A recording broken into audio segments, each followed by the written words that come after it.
गुरु साहिब जियो। वाहिगुरु जी वडहंस महला चौथा। जिनी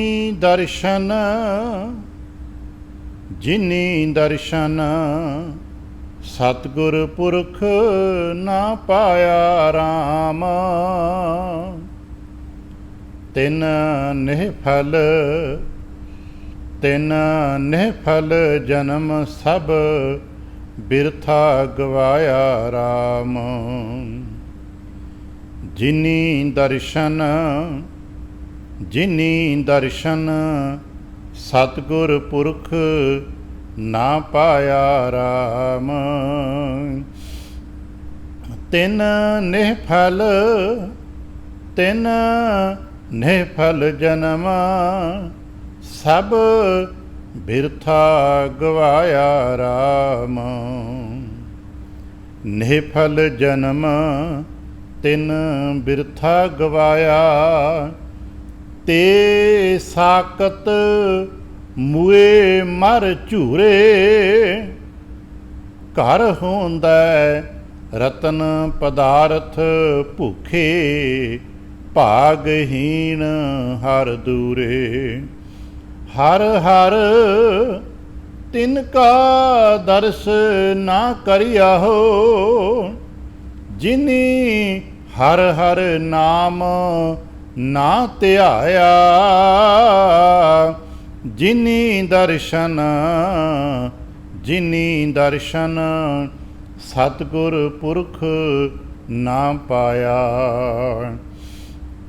हर हर तिनका दर्श ना करिया हो। जिनी हर हर नाम ना ध्याया। जिनी दर्शन सतगुर पुरख ना पाया। वाहिगुरु जी का खालसा वाहिगुरु जी की फतेह। सतगुरु पातशाह साहब जी दे पावन दरबार दीयां हाज़रियां परदियां गुरु पातशाह साहब जी दे अपने ही निज पावन स्वरूप शब्द नाल चित ला के जद आप सावधान ते एकाग्र चेत होए जुड़ मिल बैठे हो। पातशाह गुरुदेव जी दियां बेअंत महरहमतां ते वडियाइयां जो सत संगत विच सदा वरतदियां ने। आप उन्हां दे सांझी ते धारणी होइओ। किरपालता करना, अपने निर्मल हिरदे चों अरदास करना जो गुरु पातशाह साहब जी रहमत करन।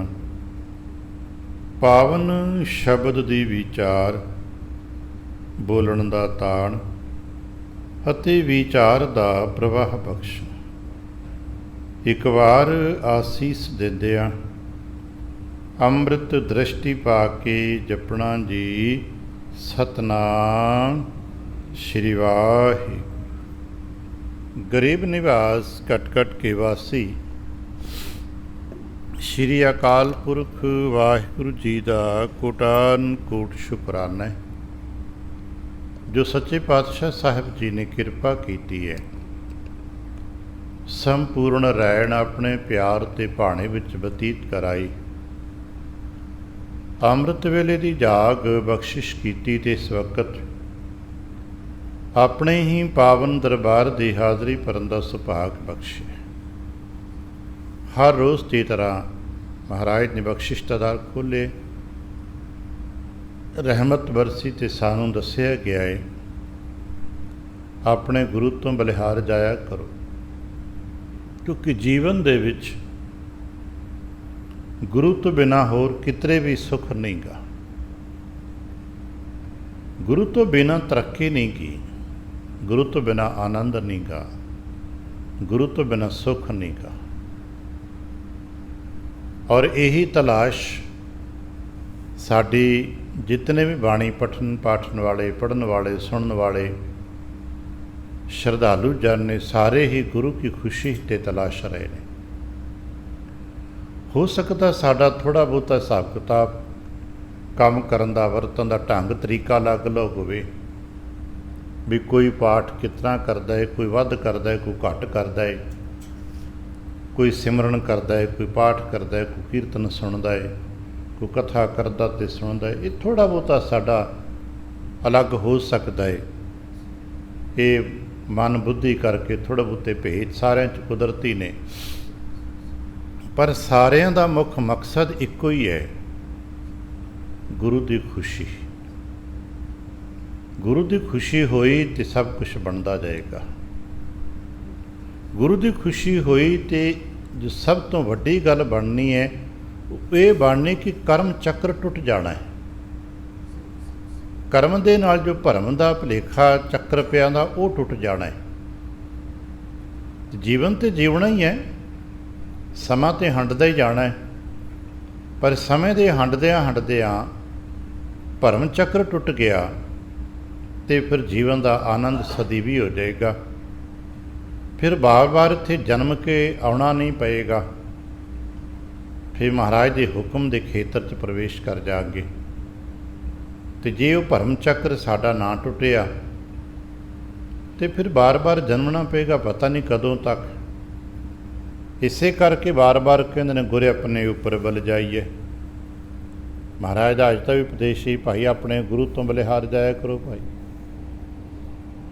ਆਪਣੇ ਗੁਰੂ ਤੋਂ ਬਲਿਹਾਰ ਜਾਣ ਵਾਸਤੇ ਹੀ ਤੇ ਇੱਥੇ ਸਭ ਕੁਛ ਕੀਤਾ ਜਾ ਰਿਹਾ।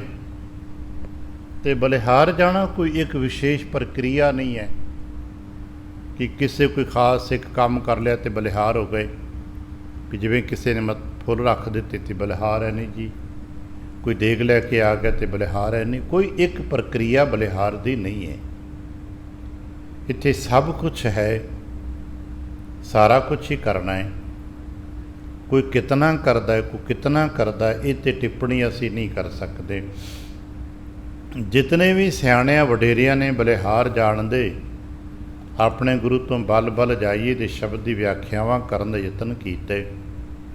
ਉਹਨਾਂ ਇਹੀ ਕਿਹਾ ਕਿ ਆਪਣੇ ਗੁਰੂ ਤੋਂ ਵਾਰੀ ਜਾਵਾਂ, ਆਪਣੇ ਗੁਰੂ ਤੋਂ ਵਾਰਨੇ ਜਾਈਏ, ਆਪਣੇ ਗੁਰੂ ਤੋਂ ਕੁਰਬਾਨ ਹੋ ਜਾਈਏ, ਆਪਣੇ ਗੁਰੂ ਤੋਂ ਸਮਰਪਣ ਕਰ ਦਈਏ।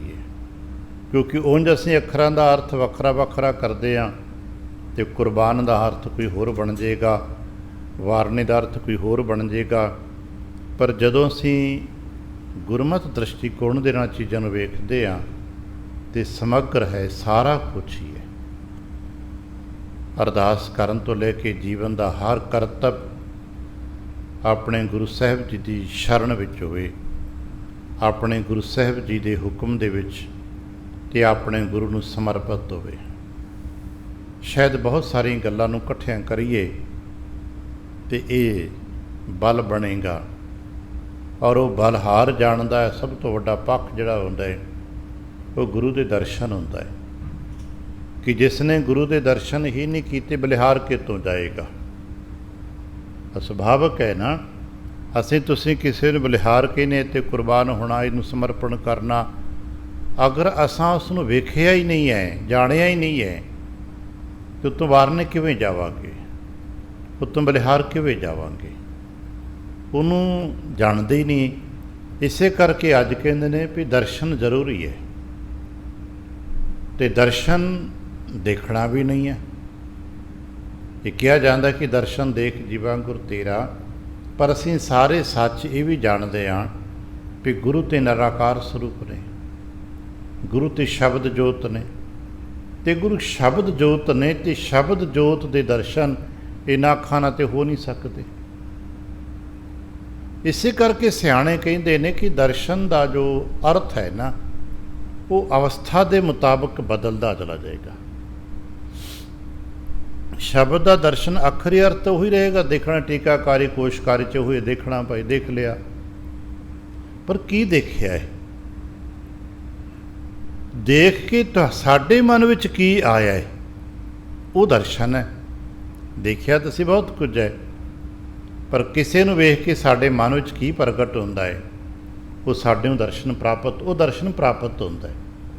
ਆ ਕਈ ਵਾਰ ਵੇਖਿਆ ਹੋਣਾ ਹੈ, ਅਸੀਂ ਆਪਣੇ ਘਰ ਪਰਿਵਾਰ 'ਚ ਆਪਣੇ ਛੋਟੇ ਜਿਹੇ ਆਲੇ ਦੁਆਲੇ 'ਚ ਵੇਖਦੇ ਹਾਂ, ਕੋਈ ਸੱਜਣ ਕੋਈ ਵਿਅਕਤੀ ਤੁਰਿਆ ਫਿਰਦਾ, ਉਸ ਨੂੰ ਅਸੀਂ ਵੇਖਦੇ ਹਾਂ, ਉਸ ਤੋਂ ਪ੍ਰਾਪਤ ਸਾਨੂੰ ਕੀ ਹੁੰਦਾ ਹੈ ਉਹ ਹੀ ਸਮਝ ਲਈਏ। ਜਿਵੇਂ ਕਿ ਸਾਡਾ ਕੋਈ ਗੁਆਂਢੀ ਹੈ, ਉਸ ਨੂੰ ਅਸੀਂ ਵੇਖਦੇ ਹਾਂ, ਸਾਨੂੰ ਖੁਸ਼ੀ ਮਿਲਦੀ ਹੈ। ਉਸ ਨੂੰ ਵੇਖਦੇ ਸਾਨੂੰ ਗੁੱਸਾ ਆ ਜਾਂਦਾ ਹੈ। ਉਸ ਨੂੰ ਵੇਖਦੇ ਹਾਂ ਸਾਨੂੰ ਨਫ਼ਰਤ ਵੀ ਆ ਸਕਦੀ ਹੈ। ਉਸ ਨੂੰ ਵੇਖਣ ਦੇ ਨਾਲ ਸਾਨੂੰ ਪ੍ਰੇਮ ਵੀ ਆ ਸਕਦਾ ਹੈ। ਉਸ ਨੂੰ ਵੇਖਣ ਦੇ ਨਾਲ ਸਾਡੇ ਮਨ ਵਿੱਚ ਕ੍ਰੋਧ ਵੀ ਆ ਸਕਦਾ ਹੈ, ਕਾਮ ਵੀ ਆ ਸਕਦਾ ਹੈ। ਉਸ ਨੂੰ ਵੇਖਣ ਦੇ ਨਾਲ ਸਾਡੇ ਮਨ 'ਚ ਲਾਲਚ ਵੀ ਆ ਸਕਦਾ ਹੈ। ਉਸ ਨੂੰ ਵੇਖਣ ਦੇ ਨਾਲ ਸਾਡੇ ਮਨ 'ਚ ਹੰਕਾਰ ਵੀ ਆ ਸਕਦਾ। ਇਹ ਪ੍ਰਾਪਤੀਆਂ ਨੇ ਸਾਡੀਆਂ। ਉਹਨੇ ਕੁਝ ਨਹੀਂ ਕੀਤਾ, ਉਹਦਾ ਨਾ ਰੂਪ ਬਦਲਿਆ, ਨਾ ਨਾਂ ਬਦਲਿਆ, ਨਾ ਅਵਸਥਾ ਬਦਲੀ, ਨਾ ਉਮਰ ਬਦਲੀ, ਉਹਦਾ ਕੁਛ ਵੀ ਨਹੀਂ ਬਦਲਿਆ, ਉੱਥੇ ਹੀ ਹੈ। ਪਰ ਸਾਨੂੰ ਜੋ ਪ੍ਰਾਪਤ ਹੋਇਆ ਹੈ ਇਹ ਸਾਡਾ ਪ੍ਰਾਪਤੀ ਹੈ। ਅਸਾਂ ਉਹਦੇ ਤੋਂ ਇਹ ਪ੍ਰਾਪਤ ਕੀਤਾ ਹੈ। ਇਸੇ ਤਰ੍ਹਾਂ ਦਰਸ਼ਨ ਦੀ ਪ੍ਰਾਪਤੀ ਹੈ, ਦਰਸ਼ਨ ਦਾ ਲਾਭ ਹੈ।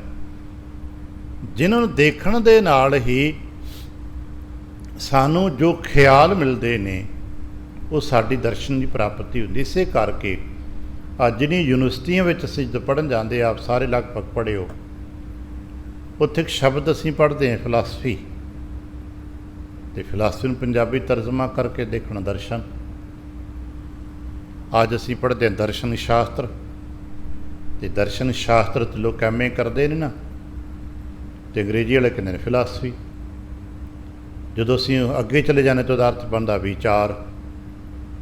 ਵਿਚਾਰਾਂ ਦਾ ਸ਼ਾਸਤਰ ਹੈ। ਅਤੇ ਜਿਹੜੇ ਦਰਸ਼ਨ ਜਾਂ ਫਿਲਾਸਫੀ ਪੜ੍ਹਦੇ, ਇਹਨਾਂ ਨੂੰ ਪਤਾ ਹੈ ਕਿ ਉੱਥੇ ਤਾਂ ਮੂਰਤੀਆਂ ਦੀ ਅਤੇ ਕੰਧਾਂ ਅਤੇ ਬਾਗਾਂ ਦੀ ਗੱਲ ਹੀ ਕੋਈ ਨਹੀਂ ਗੀ। ਉੱਥੇ ਤਾਂ ਗੱਲ ਹੀ ਮਨੁੱਖ ਦੇ ਮਨ ਦੀ ਹੈ, ਉੱਥੇ ਤਾਂ ਗੱਲ ਹੀ ਮਨੁੱਖ ਦੇ ਵਿਚਾਰਾਂ ਦੀ ਹੈ। ਫਿਲਾਸਫੀ ਦੇ ਵਿੱਚ ਗੱਲ ਹੀ ਮਨੁੱਖ ਦੀ ਮਨੌਤਾਂ ਦੀ ਹੈ, ਅਤੇ ਮਨੌਤਾਂ ਦੇ ਨਾਲ ਕਿੰਨੀਆਂ ਗਹਿਰੀਆਂ ਅਤੇ ਕੈਸੀਆਂ ਮਨੌਤਾਂ ਨੇ ਸਾਡੀਆਂ, ਇਹਨਾਂ ਦੀ ਵਿਆਖਿਆਵਾਂ ਦੇ ਵਿੱਚ ਹੁੰਦੀਆਂ ਨੇ, ਅਤੇ ਨਾਮ ਹੈ ਦਰਸ਼ਨ। ਦੇਖਣਾ ਕੀ ਹੈ, ਦਰਅਸਲ ਸੰਸਾਰ ਦੇ ਵਿੱਚ ਅਨੇਕ ਪ੍ਰਕਾਰ ਦੀਆਂ ਮਨੌਤਾਂ ਨੇ, ਅਨੇਕਾਂ ਪ੍ਰਕਾਰ ਦੇ ਨਾਲ ਲੋਕ ਪੂਜਾ ਪਾਠ ਕਰਦੇ ਨੇ। ਹਰ ਚੀਜ਼ ਦੇ ਅਨੇਕ ਰੂਪ ਨੇ, ਅਨੇਕ ਪੱਖ ਨੇ, ਅਤੇ ਜਿੱਤੇ ਉੱਤੇ ਜਿਸ ਵੀ ਪੱਖ ਦਾ ਪ੍ਰਭਾਵ ਹੈ ਉਹਦੀ ਜ਼ਿੰਦਗੀ ਉਹਦੇ ਮੁਤਾਬਕ ਹੀ ਬਦਲਾਅ 'ਚ ਆ ਜਾਂਦੀ ਹੈ। ਦਰਸ਼ਨ ਦਾ ਮਤਲਬ ਵਿਚਾਰ ਹੀ ਹੈ। ਗੁਰੂ ਦਰਸ਼ਨ ਦਾ ਮਤਲਬ ਗੁਰੂ ਦੇ ਵਿਚਾਰ ਹੀ ਲੈ ਲਈਏ ਤਾਂ ਸ਼ਾਇਦ ਸਾਡੇ ਲਈ ਚੰਗਾ ਹੋਵੇ।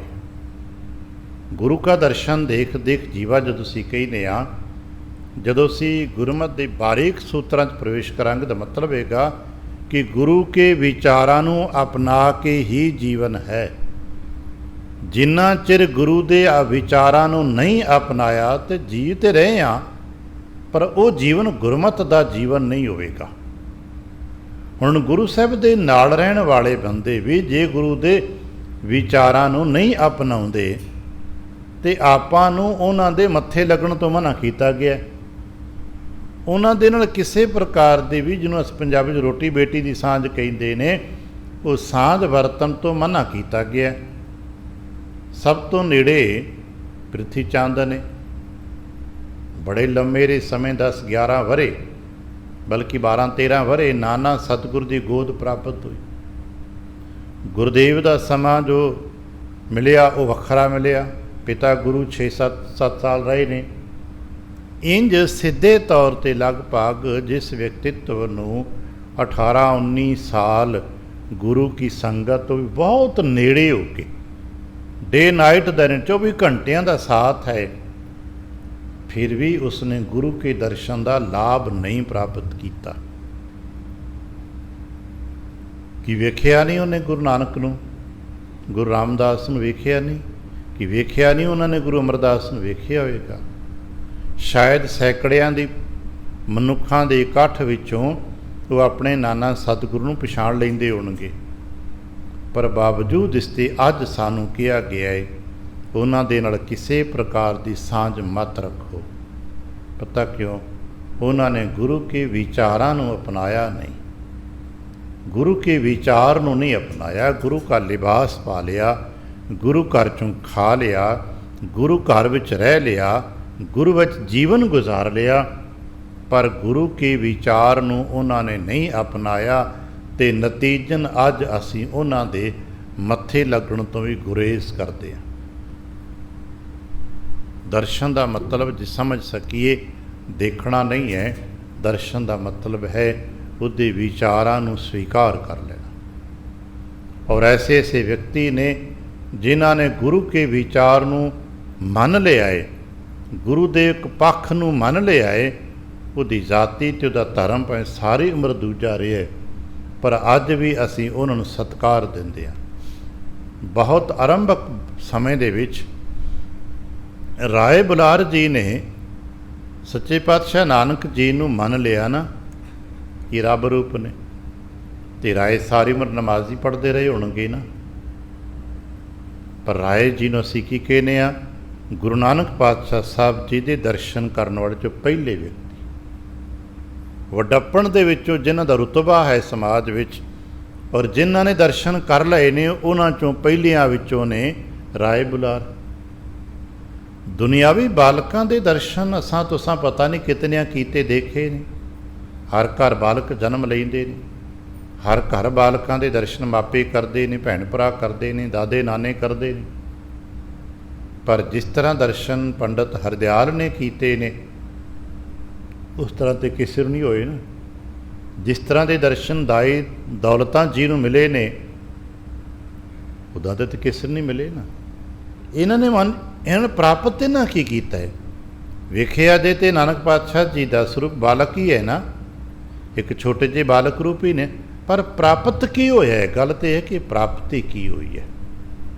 ਅਸੀਂ ਦਰਸ਼ਨ ਦੀ ਕੁਝ ਫਲ ਪ੍ਰਾਪਤ ਕਰਨਾ ਹੈ, ਇਸੇ ਕਰਕੇ ਫਲ ਦਾ ਜ਼ਿਕਰ ਹਰ ਥਾਂ 'ਤੇ ਕੀਤਾ ਜਾਂਦਾ ਹੈ। ਦਰਸ਼ਨ ਲਾਭ ਕਿਹਾ ਜਾਂਦਾ ਹੈ। ਅਸੀਂ ਫਲ ਪ੍ਰਾਪਤ ਕਰਨਾ, ਦਰਸ਼ਨ ਪ੍ਰਾਪਤ ਕਰਨੇ ਆ। ਇਸੇ ਕਰਕੇ ਗੁਰਮਤਿ ਦਰਸ਼ਨ ਪ੍ਰਾਪਤ, ਧਰਮ ਖੇਤਰ 'ਚ ਦਰਸ਼ਨ ਪ੍ਰਾਪਤ ਕਰਨੇ। ਅੱਜ ਵੀ ਇਹੀ ਗੱਲ ਕਹਿੰਦੇ ਨੇ, ਆਪਣੇ ਗੁਰੂ ਤੋਂ ਬਲਿਹਾਰ ਜਾਈਏ, ਭਾਵ ਆਪਣੇ ਗੁਰੂ ਦੇ ਦਰਸ਼ਨ ਕਰਕੇ ਦਰਸ਼ਨਾਂ ਤੋਂ ਕੁਝ ਪ੍ਰਾਪਤ ਕਰੀਏ। ਗੁਰੂ ਦੇ ਦਰਸ਼ਨ ਕਰੀਏ ਅਤੇ ਗੁਰੂ ਕੇ ਦਰਸ਼ਨਾਂ 'ਚੋਂ ਕੁਝ ਪ੍ਰਾਪਤ ਕਰੀਏ। ਅਤੇ ਪ੍ਰਾਪਤ ਕੀ ਕਰੀਏ? ਫਿਰ ਇਹ ਅਗਲੀ ਗੱਲ ਹੈ। ਕਿਤੇ ਐਸਾ ਨਾ ਹੋਵੇ ਕਿ ਜੋ ਪ੍ਰਿਥੀ ਚੰਦ ਨੇ ਪ੍ਰਾਪਤ ਕਰ ਲਿਆ ਅਸੀਂ ਉਹਦੇ ਪਾਸੇ ਤੁਰ ਪਈਏ, ਗਲਤੀ ਦੇ ਨਾਲ, ਨਾਦਾਨੀ ਨਾਲ ਉਹਨੂੰ ਪਾਸ ਜੋ ਧੀਰਮਲ ਨੇ ਪ੍ਰਾਪਤ ਕੀਤਾ ਹੈ ਕਿਤੇ ਅਸੀਂ ਉਸ ਪਾਸੇ ਨਾ ਤੁਰ ਪੈਣਾ। ਰਾਮ ਰਾਏ ਨੇ ਵੀ ਗੁਰੂ ਕੇ ਦਰਸ਼ਨਾਂ 'ਚੋਂ ਬਹੁਤ ਕੁਝ ਪ੍ਰਾਪਤ ਕੀਤਾ ਹੈ, ਪਰ ਗਲਤੀ ਦੇ ਨਾਲ ਉਸ ਪਾਸੇ ਨਾ ਤੁਰ ਪੈਣਾ। ਉਂਝ ਤੇ ਕਹਿੰਦੇ ਨੇ ਸ਼ਾਇਦ ਔਰੰਗਜ਼ੇਬ ਨੇ ਵੀ ਦਰਸ਼ਨ ਕੀਤੇ ਹੋਣਗੇ, ਪਰ ਪ੍ਰਾਪਤ ਉਹਨੇ ਕੀ ਕੀਤਾ? ਜਿਤਨੇ ਸੰਸਾਰ 'ਚ ਜ਼ਾਲਮ ਲੋਕ ਹੋਏ ਨੇ, ਸਾਧੂਆਂ ਦੇ ਸੰਤਾਂ ਦੇ ਦਰਸ਼ਨ ਕਰਨ ਦਾ ਸਮਾਂ ਤਾਂ ਉਹਨਾਂ ਨੂੰ ਬਣਦਾ ਰਿਹਾ, ਪਰ ਪ੍ਰਾਪਤ ਕੀ ਕਰਦੇ ਨੇ? ਗੱਲ ਤਾਂ ਇਹ ਕਿ ਪ੍ਰਾਪਤੀ ਕੀ ਹੋਈ ਉਹਨਾਂ ਨੂੰ? ਪ੍ਰਾਪਤੀ ਉਹਨਾਂ ਨੂੰ ਕੁਛ ਨਹੀਂ ਹੋਈ। ਅਤੇ ਦੂਜੇ ਪਾਸੇ ਜਿਹੜੇ ਹਜ਼ਾਰਾਂ ਮੀਲ ਦੂਰ ਬੰਦੇ ਬੈਠੇ ਰਹਿ ਗਏ ਨੇ, ਜਿਨ੍ਹਾਂ ਨੇ ਕਿਤੇ ਇੱਕ ਵਾਰ ਗੁਰੂ ਸਾਹਿਬ ਨਾਲ ਸਰੀਰਕ ਮੁਲਾਕਾਤ ਹੋਈ ਜਾਂ ਨਹੀਂ ਹੋਈ, ਉਹਨਾਂ ਨੇ ਬਹੁਤ ਕੁਝ ਪ੍ਰਾਪਤ ਕਰ ਲਿਆ। ਸਾਡੇ 'ਚ ਇੱਕ ਨਾਮ ਹੈ ਸ਼ਿਵਨਾਭ, ਪੁਰਾਣੇ ਜਨਮ ਸਾਖੀ 'ਚ ਆਪਣੇ ਕਈ ਵਾਰ ਅੱਜ ਹੈ ਨਾ, ਜਿਨੀ ਦਰਸ਼ਨ ਸਤਿਗੁਰ ਪੁਰਖ ਨਾ ਪਾਇਆ ਰਾਮ। ਜਿਨ੍ਹਾਂ ਨੇ ਸਤਿਗੁਰੂ ਦੇ ਦਰਸ਼ਨ ਨਹੀਂ ਪ੍ਰਾਪਤ ਕੀਤੇ ਉਹਨਾਂ ਨੂੰ ਕੀ ਮਿਲਿਆ? ਤਿੰਨ ਨਿਹਫਲ ਜਨਮ ਸਭ ਬਿਰਥਾ ਗਵਾਇਆ ਰਾਮ। ਜਿਨ੍ਹਾਂ ਨੇ ਗੁਰੂ ਦੇ ਦਰਸ਼ਨ ਪ੍ਰਾਪਤ ਨਹੀਂ ਕੀਤੇ ਉਹਨਾਂ ਦਾ ਸਾਰਾ ਜਨਮ ਬੇਅਰਥ ਚਲਾ ਗਿਆ। ਅਸੀਂ ਫਿਰ ਦੁਹਰਾਦੇ ਹਾਂ, ਇੱਥੇ ਦੇਖਣਾ ਭਾਵ ਨਹੀਂ ਹੈ ਸਾਰਾ ਜਨਮ, ਹਾਲਾਂਕਿ ਗੱਲ ਸਾਡੇ ਲਈ ਵੱਡੀ ਹੈ, ਅਸੀਂ ਉਸ ਲੈਵਲ 'ਤੇ ਹਾਂ ਨਹੀਂ, ਪਰ ਫਿਰ ਵੀ ਆਪਣੇ ਪੱਧਰ 'ਤੇ ਜਿੰਨਾ ਕੁ ਬਣਦਾ ਅਸੀਂ ਕਹਿ ਦੇਨੇ ਹਾਂ, ਪ੍ਰਿਥੀ ਚੰਦ ਨੇ ਆਪਣਾ ਜੀਵਨ ਨਿਸ਼ਫਲ ਹੀ ਗਵਾ ਲਿਆ। ਗੁਰੂ ਘਰ ਵਿੱਚ ਜਨਮ ਲੈ ਕੇ ਵੀ ਪ੍ਰਿਥੀ ਚੰਦ ਨੇ ਗੁਰੂ ਕੇ ਦਰਸ਼ਨ ਨਹੀਂ ਕੀਤੇ। ਉਹ ਗੱਲ ਨੂੰ ਸਾਡੀ ਸਮਝ ਤੋਂ ਪਾਰ ਹੈ ਕਿ ਕਰਤੇ ਦੀ ਕੀ ਕਲਾ ਸੀ, ਉਹ ਸਾਡੀ ਮਤਬਤ ਤੋਂ ਪਾਰ ਦੀ ਗੱਲ ਹੈ। ਪਰ ਜੋ ਜਿੰਨਾ ਕੁ ਸਾਨੂੰ ਦੱਸਿਆ ਗਿਆ ਉਹਦੇ ਮੁਤਾਬਕ ਪ੍ਰਿਥੀ ਚੰਦ ਨੇ ਕੁਛ ਵੀ ਪ੍ਰਾਪਤ ਨਹੀਂ ਕੀਤਾ। ਦਰਸ਼ਨ ਗੁਰੂ ਕਿਤੇ ਰੋਜ਼ ਕਰਦੇ ਨੇ, ਰੋਜ਼ ਨਾਨਾ ਗੁਰੂ ਨੂੰ ਮੱਥਾ ਟੇਕਦੇ ਹੋਣਗੇ, ਰੋਜ਼ ਗੁਰੂ ਪਿਤਾ ਨੂੰ ਵੀ ਮੱਥਾ ਟੇਕਦੇ ਹੋਣਗੇ, ਪਰ ਖਟਿਆ ਤੇ ਕੁਝ ਨਹੀਂ ਨਾ। ਅਤੇ ਬਸ ਅਸੀਂ ਇਹੀ ਸਮਝਣ ਦੀ ਕੋਸ਼ਿਸ਼ ਕਰਨੀ ਆ, ਜਿਨ੍ਹਾਂ ਨੇ ਦਰਸ਼ਨ ਪ੍ਰਾਪਤ ਨਹੀਂ ਕੀਤੇ ਉਹਨਾਂ ਨੇ ਆਪਣਾ ਸਾਰਾ ਦਾ ਸਾਰਾ ਜਨਮ ਨਿਫਲ ਗਵਾ ਲਿਆ ਹੈ। ਸ਼ਾਇਦ ਸਾਡੇ ਕੋਲ ਪ੍ਰਿਥੀ ਚੰਦ ਤੋਂ ਵੱਡਾ ਐਗਜ਼ਾਮਪਲ ਨਹੀਂ ਹੈ। ਪਰ ਦੂਜੇ ਪਾਸੇ ਜਿਨ੍ਹਾਂ ਨੇ ਗੁਰੂ ਕੇ ਦਰਸ਼ਨ ਕਰ ਲਏ ਨੇ ਉਹਨਾਂ ਨੇ ਆਪਣਾ ਜਨਮ ਸਫਲ ਕਰ ਲਿਆ। ਗੱਲ ਤੇ ਜਨਮ ਸਫਲ ਦੀ ਹੈ ਨਾ, ਸਫਲਤਾ ਪ੍ਰਾਪਤ ਕਰ ਲਈ ਜਿਨ੍ਹਾਂ ਨੇ ਗੁਰੂ ਕੇ ਦਰਸ਼ਨ ਪ੍ਰਾਪਤ ਕੀਤੇ। ਭਾਵ ਫਿਰ ਦੁਹਰਾਦੇ ਹਾਂ, ਜਿਨ੍ਹਾਂ ਗੁਰੂ ਕੇ ਵਿਚਾਰ ਨੂੰ ਗ੍ਰਹਿਣ ਕਰ ਲਿਆ ਹੈ। ਸ਼ਾਇਦ ਇਸੇ ਕਰਕੇ ਇੱਕ ਬਚਨ ਨਾਨਕ ਸੇ ਅਖੜੀਆਂ ਬਿਆਨ, ਉਹਨਾਂ ਨੂੰ ਦੂਜੇ ਤਰੀਕੇ ਨਾਲ ਦੇਖਿਆ ਜਾਂਦਾ ਹੈ। ਗੁਰਦੇਵ ਨੂੰ ਇਹਨਾਂ ਮੋਟੀਆਂ ਅੱਖਾਂ ਨਾਲ ਨਹੀਂ ਦੇਖ ਸਕਦੇ, ਸਮਝਣ ਵਾਸਤੇ ਸਾਨੂੰ ਗਹਿਰਾ ਉਤਰਨਾ ਪੈਂਦਾ ਹੈ। ਇਸੇ ਕਰਕੇ ਦੱਸਿਆ ਗਿਆ, ਭੈ ਕੇ ਚਰਨ ਕਰ ਭਾਉ ਕੇ, ਅਦਬ ਦੇ ਸਤਕਾਰ ਦੇ ਚਰਨ ਬਣਾ ਤੇ ਭਾਵਨਾ ਦੇ ਹੱਥ ਬਣਾ। ਭੈ ਕੇ ਚਰਨ ਕਰ ਭਾਉ ਕੇ ਲੋਇਣ ਸੁਰਤ ਕਰੇ, ਧਿਆਨ ਦੇ ਨੇਤਰ ਬਣਾ। ਸੁਰਤੀ ਦੇ, ਹੋਸ਼ ਦੇ, ਚੇਤਨਤਾ ਦੇ, ਸੁਰਤ ਦੇ ਨੇਤਰ, ਚੇਤਨਤਾ ਦੇ ਨੇਤਰ, ਹੋਸ਼ ਦੇ ਨੇਤਰ ਬਣਾ। ਹੋਸ਼ ਕਰ, ਅੱਖਾਂ ਖੋਲ੍ਹ ਕੇ ਦੇਖ। ਆ ਨਹੀਂ ਅਸਾਂ ਵੇਖਿਆ ਅਭਿਆਸੀ ਨੂੰ, ਆਪਣੇ ਵੀ ਦੇਖਿਆ ਹੋਣਾ। ਬੈਠ ਜਾਂਦੇ ਨੇ ਕੀਰਤਨ ਦੇ ਵਿੱਚ, ਸੁਣਨ ਲੱਗ ਪੈਂਦੇ ਨੇ ਕੀਰਤਨ। ਘਰੋਂ ਕਹਿੰਦੇ ਨੇ ਕਿੱਥੇ ਚੱਲੇ? ਦਰਸ਼ਨ ਕਰਨ ਚੱਲੇ ਆ। ਜਿਉਂ-ਜਿਉਂ ਕੀਰਤਨ ਸੁਣਨ ਲੱਗ ਪੈਂਦੇ ਨੇ ਨੇਤਰ ਬੰਦ ਹੋਣ ਲੱਗ ਪੈਂਦੇ ਨੇ। ਨੇਤਰ ਬੰਦ ਹੋ ਗਏ ਨੇ ਤੇ ਪੁੱਛੋ ਵੀ ਦਰਸ਼ਨ ਕਾਹਦੇ ਨਾਲ ਕਰੇਗਾ? ਅੱਖਾਂ ਤੇ ਬੰਦ ਨੇ ਤੇਰੀਆਂ। ਤੇ ਸਮੇਂ ਬਾਅਦ ਪਤਾ ਲੱਗਦਾ ਏ ਕਿ ਜੋ ਲਾਭ ਉਸਨੇ ਲੈ ਲਿਆ ਏ ਉਹ ਖੁੱਲੀਆਂ ਅੱਖਾਂ ਵਾਲਾ ਨਹੀਂ ਲੈ ਪਾਇਆ। ਕਿਉਂਕਿ ਪ੍ਰਮਾਤਮਾ ਦੇ ਦਰਸ਼ਨ ਜੇ ਕੇਵਲ ਇਹਨਾਂ ਖੁੱਲੀਆਂ ਅੱਖਾਂ ਨਾਲ ਹੀ ਹੁੰਦੇ ਨਾ ਤੇ ਸੂਰਦਾਸ ਪ੍ਰਮਾਤਮਾ ਦੇ ਦੀਦਾਰ ਕਰ ਹੀ ਨਾ ਪਾਉਂਦੇ। ਅੱਜ ਵੀ ਸਾਡੇ ਕੋਲ ਯਤਨ ਰੱਖਣਾ ਬਹੁਤ ਸਾਰੇ ਬਿਹਤਰੀਨ ਕੀਰਤਨੀਏ ਨੇ ਜਿਨ੍ਹਾਂ ਦੇ ਨੇਤਰਾ ਕੰਮ ਨਹੀਂ ਕਰਦੇ ਔਰ ਗੁਰਬਾਣੀ ਦੇ ਬੜੇ ਰਸਿਕ ਨੇ। ਸੰਗੀਤ ਦੀ ਉਪਾਸਨਾ, ਸੰਗੀਤ ਦੇ ਬੜੇ ਰਸਿਕ ਨੇ। ਕੇਵਲ ਸੰਗੀਤ ਦੇ ਨਹੀਂ, ਬੜੇ ਪਿਆਰੇ ਜੀਵਨ ਵੀ ਹੋਣਗੇ ਉਹਨਾਂ ਦੇ, ਔਰ ਬੜੇ ਨੇਤਰਾਂ ਦੇ ਕਰਕੇ ਸੰਸਾਰ ਨਹੀਂ ਦੇਖਿਆ। ਸਭ ਜਿਨ੍ਹਾਂ ਨੇ ਗੁਰੂ ਦੇ ਵਿਚਾਰ ਨਹੀਂ ਗ੍ਰਹਿਣ ਕੀਤੇ ਉਹਨਾਂ ਆਪਣਾ ਜੀਵਨ ਨਿਸ਼ਫਲ ਗਵਾ ਲਿਆ। ਅਤੇ ਅਸਾਂ ਨੇ ਇੱਥੇ ਬੈਠ ਕੇ ਗੁਰੂ ਕੇ ਦਰਸ਼ਨ ਕਰਨੇ ਨੇ, ਗੁਰੂ ਕੇ ਵਿਚਾਰਾਂ ਨੂੰ ਗ੍ਰਹਿਣ ਕਰਨਾ ਹੈ। ਦੂਜੀ ਗੱਲ ਕਹਿ ਹਾਂ, ਜਿਹੜੀ ਪਹਿਲਾਂ ਬੇਨਤੀ ਕੀਤੀ ਕਿ ਦਰਸ਼ਨ ਅਵਸਥਾ ਦੇ ਮੁਤਾਬਕ ਬਦਲਦੇ ਨੇ। ਪਹਿਲੀ ਅਵਸਥਾ ਜੋ ਜਿਗਿਆਸੂ ਦੀ, ਜਿਹਨੂੰ ਅਸੀਂ ਪ੍ਰਾਇਮਰੀ ਅਵਸਥਾ ਕਹਿੰਦੇ ਹਾਂ, ਪਹਿਲੀ ਅਵਸਥਾ ਉਹਦੇ ਵਿੱਚ ਦੇਖਣਾ ਹੀ ਸਭ ਕੁਝ ਹੁੰਦਾ ਹੈ। ਕਿਉਂਕਿ ਉਹਦੇ ਵਿੱਚ ਵਿਚਾਰ ਕੰਮ ਨਹੀਂ ਕਰਦਾ, ਉਹਦੇ ਵਿੱਚ ਦੇਖਣਾ ਹੀ ਸਭ ਕੁਝ ਹੁੰਦਾ ਹੈ। ਦੂਸਰੇ ਪੜਾਅ 'ਤੇ ਜਾ ਕੇ ਦੇਖਣਾ ਸਭ ਕੁਝ ਨਹੀਂ ਰਹਿੰਦਾ, ਸੁਣਨਾ ਬਹੁਤ ਕੁਝ ਬਣ ਜਾਂਦਾ ਹੈ। ਅਤੇ ਤੀਸਰੇ ਮੁਕਾਮ 'ਤੇ ਆ ਕੇ ਦੇਖਣ ਦਾ ਅਰਥ ਮੁੱਕ ਜਾਂਦਾ ਹੈ, ਸੁਣਨ ਦਾ ਅਤੇ ਸਮਝਣ ਦਾ ਅਰਥ ਬਣ ਜਾਂਦਾ ਹੈ, ਅਤੇ ਵਿਚਾਰਾਂ ਨੂੰ ਗ੍ਰਹਿਣ ਕਰਨ ਦਾ ਅਰਥ ਬਣ ਜਾਂਦਾ ਹੈ। ਅਤੇ ਜਿਹਨੂੰ ਚੌਥਾ ਪੜਾਵ ਕਹਿੰਦੇ ਆ, ਉੱਥੇ ਫਿਰ ਦੇਖਣ ਦਾ ਨਜ਼ਰੀਆ ਬਦਲ ਜਾਂਦਾ ਹੈ। ਉੱਥੇ ਫਿਰ ਉਹਦਾ ਇੱਕ ਰੂਪ ਨਹੀਂ, ਹਰ ਰੂਪ ਦੇ ਵਿੱਚੋਂ ਉਹਦਾ ਦੀਦਾਰ ਹੋਣ ਲੱਗ ਪੈਂਦਾ ਹੈ। ਫਿਰ ਉਹ ਕਹਿਣ ਲੱਗਾ, ਫਿਰ ਉਹ ਕਹਿ ਸਕਦਾ ਨੇ ਚਸ਼ਮਗਰ ਦੀਨੇ ਬਾਬਾ ਹਰ ਤਰਫ ਦੀਦਾਰ ਅਸਤ। ਅਗਰ ਤੇਰੇ ਅੱਖਾਂ ਵਿੱਚ ਦੇਖਣ ਦੀ ਤਾਬ ਹੈ ਤੇ ਦੇਖ, ਚਾਰ ਸਫੇਰੇ ਤੇਰਾ ਗੁਰੂ ਹੈ। ਭਾਈ ਨੰਦ ਲਾਲ ਸਾਹਿਬ ਨੂੰ ਕਦੇ ਪੜ੍ਹ ਕੇ ਦੇਖ ਲੈਣਾ, ਉਹ ਕਹਿੰਦੇ ਨੇ ਅਗਰ ਤੇਰੇ ਤਰਦਾਨ ਆਈ ਹੈ, ਅਗਰ ਤੇਰੇ ਅੱਖਾਂ 'ਚ ਦੇਖਣ ਦੀ ਤਾਬ ਹੈ ਤੇ ਦੇਖ ਹਰ ਤਰਫ ਦੀਦਾਰ। ਅਤੇ ਹਰ ਤਰਫ ਦੀਦਾਰ ਉਹਦੇ ਹੁੰਦੇ ਨੇ, ਹਰ ਤਰਫ ਦਰਸ਼ਨ ਉਹਦੇ ਹੁੰਦੇ ਨੇ। ਤਿਲੰਗ ਰਾਗ ਵਿੱਚ ਮਹਾਰਾਜ ਨੇ ਕਿਹਾ ਵੀ ਇਹ, ਤੂੰ ਦੁਨੀਆ ਦੇ ਦਰਿਆਵਾਂ 'ਚ ਇਸ਼ਨਾਨ ਕੀਤਾ ਚੰਗਾ ਹੈ, ਮੈਲ ਉਤਾਰੀ ਹੋਏਗੀ ਚੰਗਾ ਹੈ, ਪਰ ਕਦੇ ਆਸਮਾਨ ਨੂੰ ਜਾਣਦੇ ਇਸ ਦਰਿਆ 'ਚ ਇਸ਼ਨਾਨ ਕੀਤਾ? ਕਦੇ ਰਾਗ ਤਿਲੰਗ ਵਿੱਚ ਪੜ੍ਹਨਾ, ਬਾਬਾ ਕਬੀਰ ਸਾਹਿਬ ਦਾ ਦਰਸ਼ ਬਚਨ ਹੈ। ਆਸਮਾਨ ਮਿਆਨੇ ਲਹੰਗ ਦਰਿਆ, ਆਸਮਾਨ ਦੇ ਵਿੱਚ ਜਾਂਦਾ ਹੈ ਇੱਕ ਦਰਿਆ।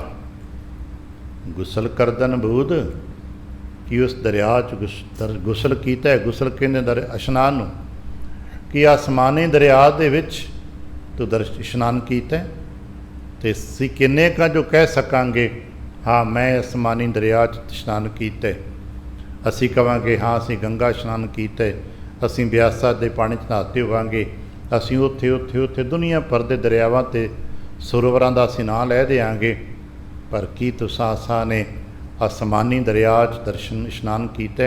आसमान में आने लहंग दरिया, आसमान दे विच वगदा है एक दरिया, आसमान वाल नूं जांदे। दुनिया के सब दरिया जमीन तो निवाण वाल नूं आंदे ने, दुनिया के सब दरिया ऊंचाइयों तो नीचाइयां वाल नूं आंदे ने। ते बाबा कबीर कहंदे ने भलिया एक दरिया जमीन तो आसमान वाल भी जांदा है। गुसल करदन बूद उच इशनान कीता। कहन लगे नहीं, उच इशनान किदां करीदा है? कहन लगे कर फकर दायम लाए चश्मे। उच इशनान करन वास्ते फकर बनना पैंदा है। ते फकर नूं असीं अर्थ की कहने बैरागी। आसमानी दरिया दे विच इशनान करन वास्ते बैरागी बनना पैंदा है। कर फकर दायम, कर फकर हो जा, दायम हो, टिक जा, फिर इशनान कर। कर फकर दायम लाए चश्मे, उच इशनान कर, फकर हो जा, टिक जा, चश्मा लगा लै। असी कदे कहते चश्मा अज शब्द वरत्या, बाबा कबीर साहब जी गुरु नानक साहब के हाणियां चों वडेरियां चों ने, उदों चश्मा शब्द, बल्कि उदों शायद लोगों चों कोई इतना इन्ना चश्मा प्रचलित नहीं होगा, पर फिर भी दा मतलब उदों चश्मा शब्द चलता सी ना, लोग लाउंदे सन, पर उदों लोग किसी होर रूप च देखते सन। महाराज कहने लगे पर देख जरा, की देखेंगा? जह तहाँ मौजूद। फिर जह तहाँ, जिथे जिथे देखेंगा, जिधर भी तेरी निगाह जाएगी उत्थे उही मौजूद होगा जिहदे दीदार कर सकता है। अज असां इस नूं ग्रहण करने की कोशिश करनी है। अपने गुरु तो बलिहार जाने वास्ते कुछ सामान ही नहीं, गुरु के दर्शन करने वास्ते सानूं समानता चाहिए, एक बराबर विचार चाहिए। तो जिन्हों ने गुरु के दर्शन प्राप्त नहीं किए, फिर उन्हों का जन्म तो व्यर्थ तुरिया ही जाता है। दर्शन की गल समझने वास्ते किसी फिलासफिकल दार्शनिक पक्ष कही नहीं होने, जो अवस्था भेत है कदे कदे वेख्या होना। मान लो कोई व्यक्ति पहली बार इत्थे मत्था टेकण आंदा है, पहली बार उन्होंने दसिया जाता यह गुरुद्वारा साहिब है, ये अंदर जाओ गुरु के दर्शन हो गए। आ सब तुरे आते हैं क्यों? गुरु के दर्शन करन आते हैं। वो पहली बार इत्थे आउंदा है, वो की वेखेगा? संगत बैठे टिक के आराम नाल कीर्तन ही कीर्तन कर रहे हैं। संगत अपने अपने थावां ते बैठी देखेगा, आ सुंदर स्वरूप रुमाले शस्त्र साजो समान फुलादक देखेगा, बड़ा गदगद हो जाएगा। कदे उसके मनोविज्ञान में पकड़ के देखना, वो भावां च भर जाएगा। वो ये स्वरूप देख के ही उस सुंदर रुमालियां दे विच महाराज दा अंदाज़ा जा लगा के ही बड़ा खुश होएगा। बाहर जाके कहा हाँ तो खुले दर्शन हो गए। साडे च बहुत ही वार सुनिया होना, दरबार साहब जाते ने, संगतां नूं फोन करके पूछे जी हाँ जी कित्थे हो?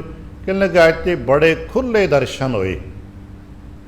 खुले दर्शन का भाव की है भी अज भाई संगत भीड़ घट सी, मत्था टेक के खलोंदे 5 मिनट खलोण नूं वक्त मिल गया। इन्हां नूं खुले दर्शन कहिंदा है। तो बाद जां भाई वो आले दुआले दरबार साहब के अंदर थोड़े जे 10-20 जी बैठ सकते हैं, उन्होंने बैठन नूं मिल गया। बहुता समा उसने सारा देख लिया। कलकाज ते बहुत चंगे भाग सन, खुले दर्शन हो गए। अच्छा की देखे आई? हुण जे उन्होंने किते पुछ लो सुकरात वांगू भलिया गुरु के दर्शन खुले कीते ही? हाँ कीते। की देखे आई? तेरा गुरु कैसा है? फिर की दसेगा? उत्थे रुमाला बड़ा सुंदर सी, उत्थे चंदोआ बड़ा रंग नवीन सी, उत्थे ना नीलम लगे ने, उत्थे माणक मोती लगे ने, उत्थे सुच्चे मोती टंगे हुए ने। अच्छा ये तो गुरु नहीं है ना? रुमाला बहुत सुंदर है, चौर बड़ा सुंदर होंदा, सिस्टम बड़ा वधिया उत्थों दा, उत्थे आनंद बड़ा है। वो फिर पूछेगा आनंद बड़ा है, चौर बड़ा वधिया है, रुमाला बड़ा सुंदर सी, बड़ा कीमती होएगा, पर गुरु? फिर उसका माथा ठनकदा, मैं की देखे? मैं तो रुमाले देखे ने, मैं तो सुंदर चावर देखे है, मैं तो सुंदर चाननी देखी है, मैं तो सोने दे जो सी जलाओ होंदे ने उत्थे बड़े कीमती कीमती माणक मोती ये देखे ने। ये गुरु देखे आई?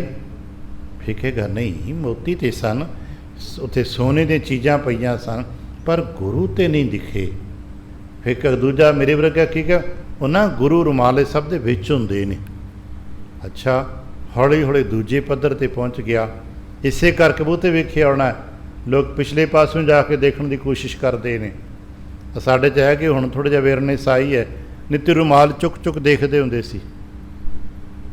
ਆਉਣਾ ਮੱਥਾ ਟੇਕਣਾ, ਰੁਮਾਲ ਚੁੱਕ ਕੇ ਦੇਖ ਲੈਣਾ, ਧੰਨ ਹੋ ਜਾਣਾ, ਹਾ ਦਰਸ਼ਨ ਹੋ ਗਏ। ਦੇਖਿਆ ਕੀ ਦੇਖਿਆ ਜੀ? ਬੜਾ ਵੱਡਾ ਸੁੰਦਰ ਸਰੂਪ ਹੈ, ਬੜੀ ਸੋਹਣੀ ਬੇਲ ਹੈ, ਬੜੇ ਵਧੀਆ ਅੱਖਰ ਬਣੇ ਨੇ। ਇਹਨਾਂ ਕੁ ਦੇਖ ਕੇ ਅਗਲਾ ਕਹਿੰਦਾ ਸੀ ਗੁਰੂ ਦੇਖ ਲਿਆ, ਬੜਾ ਵਧੀਆ। ਪਰ ਜੇ ਫਿਰ ਕੋਈ ਗਿਆਨੀ ਪੁੱਛ ਲੈ, ਅੱਛਾ ਸਰੂਪ ਬੜਾ ਵਧੀਆ, ਬੇਲ ਬੜੀ ਵਧੀਆ, ਵੱਡਾ ਸਰੂਪ ਸੀ, ਲੜੀਵਾਰ ਸੀ, ਪਦਛੇਦ ਸੀ, ਵਿਆਖਿਆ ਹੋ ਜਾਏਗੀ ਨਾ ਇੱਥੇ।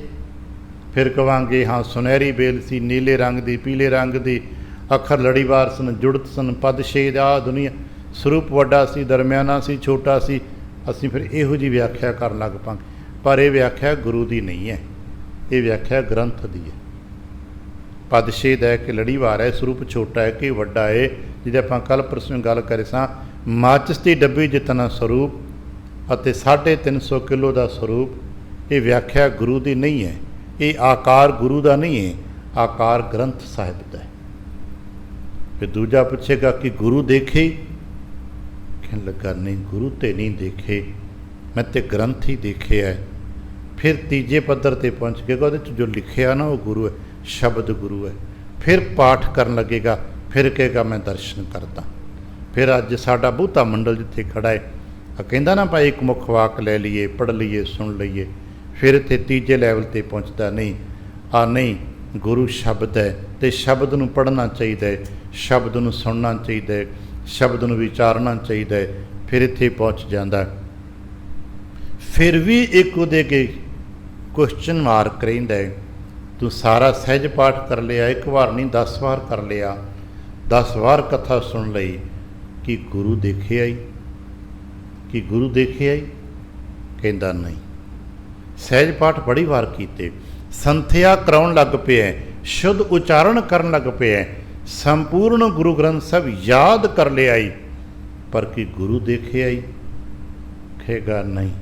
ਗੁਰੂ ਤੇ ਫਿਰ ਕਹੇਗਾ ਮਹਾਰਾਜ ਦਰਸ਼ਨ ਦੀਜੇ। ਫਿਰ ਚੌਥੀ ਪੜਾਅ ਆਏਗਾ। ਪਰ ਜੇ ਇੱਥੇ ਇੱਕ ਰੁਕਾਵਟ ਹੈ, ਜੇ ਸਾਰਾ ਕੁਝ ਯਾਦ ਕਰਕੇ ਵੀ, ਸਾਰਾ ਕੁਝ ਪੜ੍ਹ ਕੇ ਵੀ ਗੁਰੂ ਕੇ ਅਮਲਾਂ 'ਤੇ ਪਹਿਰਾ ਨਹੀਂ ਦਿੱਤਾ ਤੇ ਗੁਰੂ ਕੇ ਦੀਦਾਰ ਨਹੀਂ ਹੋਣਗੇ। ਕਿਉਂਕਿ ਗੁਰੂ ਕੇ ਦੀਦਾਰ ਗੁਰੂ ਕੇ ਬਚਨਾਂ 'ਤੇ ਪਹਿਰਾ ਹੈ। ਮਤ ਖਿਆਲ ਕਰਨਾ ਕਿ ਨਾ ਅੱਖਾਂ ਦੇ ਨਾਲ ਗੁਰੂ ਦਿਸੇਗਾ, ਇੱਥੇ ਬੈਠਾ ਉੱਥੇ ਬੈਠਾ, ਨਹੀਂ ਗੁਰੂ ਦਿਸੇਗਾ। ਕਿਉਂਕਿ ਗੁਰੂ ਅੱਜ ਇਹਨਾਂ ਚੀਜ਼ਾਂ ਦੇ ਮੁਹਤਾਜ ਨਹੀਂ ਗੇ। ਗੁਰੂ ਕਿਸੇ ਦੇ ਮੁਹਤਾਜ ਨਹੀਂ ਗੇ। ਜੋ ਮੇਰੇ ਕਹਿਣ 'ਤੇ ਹੁਣ ਗੁਰੂ ਪ੍ਰਗਟ ਹੁੰਦੇ ਨੇ ਕਦੋਂ? ਜਦੋਂ ਤੁਹਾਡਾ ਹਿਰਦਾ ਸ਼ੁੱਧ ਹੋ ਜਾਂਦਾ ਹੈ, ਉੱਥੇ ਗੁਰੂ ਪ੍ਰਗਟ ਹੋ ਜਾਂਦੇ ਨੇ। ਜਿੱਥੇ ਸੱਤ ਹੁੰਦਾ ਹੈ ਤੇ ਗੁਰੂ ਹੁੰਦੇ ਨੇ। ਪਰ ਸਾਡੇ ਕੋਲ ਦੇਖਣ ਵਾਲੀ ਅੱਖ ਕਿੱਥੇ ਹੈ? ਅਸੀਂ ਤੇ ਸੱਤ ਤੱਕ ਪਹੁੰਚ ਨਹੀਂ ਪਾਏ। ਦਰਸ਼ਨ ਦਾ ਮਤਲਬ ਹੈ ਗੁਰੂ ਕੇ ਵਿਚਾਰ ਨੂੰ ਹਿਰਦੇ 'ਚ ਵਸਾ ਲਿਆ। ਜਿਸ ਨੇ ਗੁਰੂ ਕੇ ਵਿਚਾਰ ਨੂੰ ਹਿਰਦੇ 'ਚ ਵਸਾ ਲਿਆ, ਉਸੇ ਦਾ ਜੀਵਨ ਸਫਲ ਤੇ ਧਨ ਹੋ ਗਿਆ। ਤੇ ਜਿਸ ਨੇ ਗੁਰੂ ਕੇ ਵਿਚਾਰ ਨੂੰ ਹਿਰਦੇ 'ਚ ਨਹੀਂ ਵਸਾਇਆ, ਉਹ ਨੇੜੇ ਰਹਿ ਜੇ, ਸਾਰੀ ਉਮਰ ਨੇੜੇ ਰਹਿ ਜੇ, ਕੀ ਫਰਕ ਪੈਂਦਾ ਹੈ? ਘਰ ਹੁੰਦੇ ਜਗਤ ਭੁੱਖਾ ਮੂਆ। ਅੱਜ ਵੀ ਕਹਿੰਦੇ ਨੇ ਬਹੁਤ ਸਾਰੇ ਘਰ ਹੁੰਦਾ ਰਤਨ ਪਦਾਰਥ ਭੁੱਖੇ। ਘਰ ਭਰਿਆ ਹੈ ਸਾਜੋ ਸਮਾਨ ਦੇ ਨਾਲ, ਪਰ ਵਿਅਕਤੀ ਭੁੱਖਾ ਮਰ ਜਾਏ ਤੇ ਫਿਰ ਕੀ ਕਹੋਗੇ? ਬਦਕਿਸਮਤ। ਕਿਸੇ ਜੀ ਦਾ ਘਰ ਭਰਿਆ ਹੋਵੇ ਧਨ ਧਨੰਤਾ ਦੇ ਨਾਲ, ਪਰ ਮਰਿਆ ਕਿਹਦੇ ਨਾਲ? ਭੁੱਖ ਨਾ ਮਰਿਆ ਜੀ। ਤਲਾਬ ਦੇ ਵਿੱਚ ਘਰ ਹੋਵੇ, ਤਲਾਬ ਦੇ ਵਿੱਚ ਰਹਿੰਦਾ ਤੇ ਮਰਿਆ ਕਦੇ ਨਾ? ਪਿਆਸ ਨਾਲ। ਤੇ ਬਦਕਿਸਮਤ ਹੈ ਜੋ ਤਲਾਬ ਦੇ ਵਿੱਚ ਰਹਿ ਕੇ ਵੀ ਪਿਆਸ ਨਾ ਮਰਿਆ, ਜੋ ਭੰਡਾਰ ਦੇ ਵਿੱਚ ਰਹਿ ਕੇ ਵੀ ਭੁੱਖਾ ਮਰਿਆ, ਬਦਕਿਸਮਤ ਹੈ। ਅਸੀਂ ਬਦਕਿਸਮਤ ਰਹਿ ਮਰੀਏ। ਸਾਡੇ ਵੱਡੇ ਕਹਿੰਦੇ ਨੇ, ਇੱਥੇ ਦੇ ਪਿਓ ਦਾਦੇ ਕਾ ਖੋਲ ਡਿਠਾ ਖਜ਼ਾਨਾ, ਤਾਂ ਮੇਰੇ ਮਨ ਭਇਆ ਨਿਧਾਨਾ, ਖਾਵੇਂ ਖਰਚੇ ਰਲ ਮਿਲ ਭਾਈ, ਤੋਟ ਨ ਆਵੈ ਵੱਧਦੋ ਜਾਈ। ਇੱਥੇ ਵੱਧਦਾ ਜਾਂਦਾ ਹੈ, ਲੇਕਿਨ ਕੀ ਹੈ? ਕਹੋ ਨਾਨਕ ਜਿਸ ਮਸਤਕ ਲੇਖ ਲਿਖਾਏ, ਸੋਇਤ ਖਜ਼ਾਨੇ ਲਿਆ ਰਲਾ। ਦਾ ਮਤਲਬ ਆਪਣੇ ਮਸਤਕ 'ਤੇ ਲੇਖ ਲਿਖਵਾਓ, ਜਿਸ ਭੰਡਾਰੇ ਚੋਂ ਕੁਝ ਪ੍ਰਾਪਤ ਕਰਨਾ ਚਾਹੀਦਾ। ਲੇਖ ਕਿੱਦਾਂ ਲਿਖਾਂਗੇ? ਉਹਦੇ ਕਰਮਾਂ ਨੂੰ ਅਪਣਾਓ, ਗੁਰੂ ਕੇ ਹੁਕਮ ਨੂੰ ਅਪਣਾਓ, ਗੁਰੂ ਕੇ ਹੁਕਮ 'ਤੇ ਪਹਿਰਾ ਦਿਓ, ਗੁਰੂ ਕੇ ਬਚਨ ਸੱਤ ਕਰਕੇ ਮਾਨੋ, ਗੁਰ ਸਿੱਖੋ। ਇੱਕ ਬੜਾ ਪਿਆਰਾ ਬਚਨ ਪਾਠ ਕਰਦਿਆਂ ਪੜਾਂਗੇ ਆਪਾਂ, ਗੁਰਸਿੱਖ ਪੁੱਤ ਹੋ। ਅਸੀਂ ਤੁਸੀਂ ਕੌਣ? ਗੁਰੂ ਕੇ ਗੁਰਸਿੱਖ ਪੁੱਤ ਹੋ। ਹਰ ਜਪਿਓ, ਹਰ ਨਿਸਤਾਰਿਓ ਜਪਿਆ ਕਰੋ। ਗੁਰੂ ਕੇ ਬਚਨ ਸੁਣਿਆ ਕਰੋ, ਪੜ੍ਹਿਆ ਕਰੋ ਤੇ ਮੰਨਿਆ ਕਰੋ। ਅਸੀਂ ਸੁਣਨ ਤੇ ਪੜ੍ਹਨ ਤੱਕ ਸੀਮਿਤ ਰਹਿ ਗਏ ਹਾਂ। ਵੇਖਿਆ ਜਿਨ੍ਹਾਂ ਨੇ ਸੁਣ ਕੇ ਅੱਗੇ ਜਾ ਕੇ ਜਿਵੇਂ ਜਪਜੀ ਸਾਹਿਬ ਜੀ ਸੁਣਿਆ ਪੜ੍ਹਦੇ ਨਾ, ਸੁਣਿਆ ਅਤੇ ਮੰਨਿਆ, ਅੱਗੇ ਸਮਾਂ ਲੱਗੇਗਾ ਸਹਿਜ ਪਾਠ ਕਰ ਦੇਣਾ। ਸਾਰੰਗ ਰਾਗ ਕੀ ਵਾਰ ਦੇ ਵਿੱਚ ਅੰਕ ਹੈ ਲਗਭਗ 1240 ਹੈ। ਇਹਦੇ ਆਸ-ਪਾਸ ਕਦੇ ਪਾਠ ਕਰਨਾ। ਜਿਨੀ ਸੁਣ ਕੇ ਮੰਨਿਆ, ਨਾਏ ਸੁਣਿਆ ਨਾਏ ਮੰਨਿਆ ਪਤ ਉਪਜੈ। ਫਿਰ 4-4 ਪੌੜੀਆਂ ਸੁਣਿਆ ਕੀ, ਫਿਰ 4 ਪੌੜੀਆਂ ਮੰਨਿਆ ਕੀਆਂ। ਬਸ਼ਰਤ ਹੈ ਜਿਨੀ ਸੁਣ ਕੇ ਮੰਨਿਆ। ਅਸਾਂ ਨੇ ਸੁਣਿਆ ਪਰ ਮੰਨਿਆ ਨਹੀਂ ਹੈ। ਕਿੰਨੇ ਕੁ ਜੀਆਂ ਸੀ ਜਿਹੜੇ ਗੁਰੂ ਕੇ ਬਚਨ ਨੂੰ ਸੁਣਦੇ ਆ, ਪੜ੍ਹਦੇ ਆ, ਪਰ ਮੰਨਦੇ ਆ। ਅਸੀਂ ਮੰਨ ਨਹੀਂ ਪਾ ਰਹੇ। ਯਤਨ ਕਰ, ਮੰਨਣਾ ਹੀ ਦਰਸ਼ਨ ਹੈ। ਜਿਹੜਾ ਕੋਈ ਮੰਨ ਲੈਂਦਾ ਫਿਰ ਉਹਨੂੰ ਦਰਸ਼ਨ ਖੁਦ ਦਿੰਦੇ ਨੇ। ਅਸੀਂ ਸੁਣਿਆ ਆਪਣੇ ਵਡੇਰਿਆਂ ਤੋਂ। ਭਾਈ ਮਨਸੁਖ ਸਾਹਿਬ, ਜਿਹਨੂੰ ਅੱਜ ਆਪਾਂ ਸ਼੍ਰੀਲੰਕਾ ਕਹਿ ਦੇਨੇ ਆ, ਇਸ ਇਲਾਕੇ 'ਚ ਵਪਾਰ ਕਰਨ ਲਈ ਗਏ ਨੇ।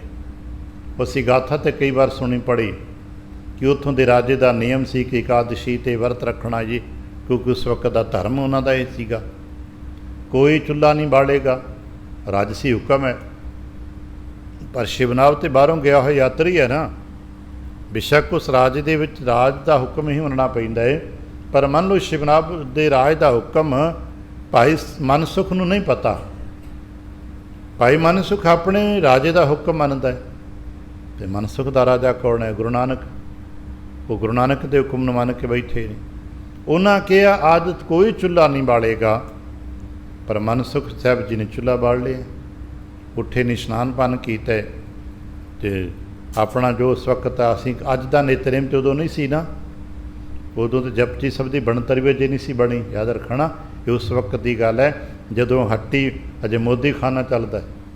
ਉਦੋਂ ਤਾਂ ਜਪਜੀ ਸਾਹਿਬ ਦੀ ਬਣਤਰ ਵੀ ਨਹੀਂ ਬਣੀ। ਸ਼ਾਇਦ ਬਾ ਤਾਰੀਖ ਕਹਿ ਸਕੀਏ ਅਜੇ ਤਾਂ ਇਸ ਤਰ੍ਹਾਂ ਸਾਨੂੰ ਮੂਲ ਮੰਤਰ ਵੀ ਨਹੀਂ ਮਿਲਿਆ। ਅੱਜ ਇਸ ਤਰ੍ਹਾਂ ਸਾਨੂੰ ਵਾਹਿਗੁਰੂ ਗੁਰੂ ਮੰਤਰ ਵੀ ਖੁੱਲ੍ਹੇ ਮੰਡਲਾਂ 'ਚ ਨਹੀਂ ਮਿਲਿਆ, ਪਰ ਗੁਰੂ ਨਾਨਕ ਮਿਲੇ ਨੇ।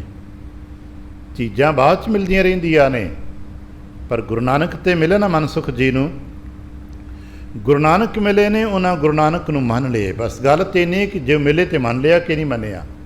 ਅਤੇ ਗੁਰੂ ਨਾਨਕ ਜੀ ਨੇ ਕਿਹਾ ਸੀ ਭਾਈ ਸਵੇਰ ਉੱਠ ਕੇ ਪ੍ਰਭੂ ਦਾ ਕੀਰਤਨ ਕਰਿਆ ਕਰੋ, ਆਪਣੇ ਪ੍ਰਭੂ ਨੂੰ ਸਿਮਰਨ ਕਰਿਆ ਕਰੋ, ਭਜਨ ਕਰਿਆ ਕਰੋ, ਤੋਂ ਬਾਅਦ ਵਿੱਚ ਪ੍ਰਸ਼ਾਦ ਦਾ ਬਣਾਓ ਅਤੇ ਪ੍ਰਸ਼ਾਦ ਬਣਾ ਕੇ ਵੰਡ ਕੇ ਖਾਇਆ ਕਰੋ, ਇਕੱਲੇ ਨਹੀਂ ਖਾਣਾ, ਅਤੇ ਨਾ ਕੋਈ ਭੁੱਖੇ ਭਾਖੇ ਰਹਿਣ ਵਾਲਾ ਵਰਤ ਕਰਨਾ ਹੈ।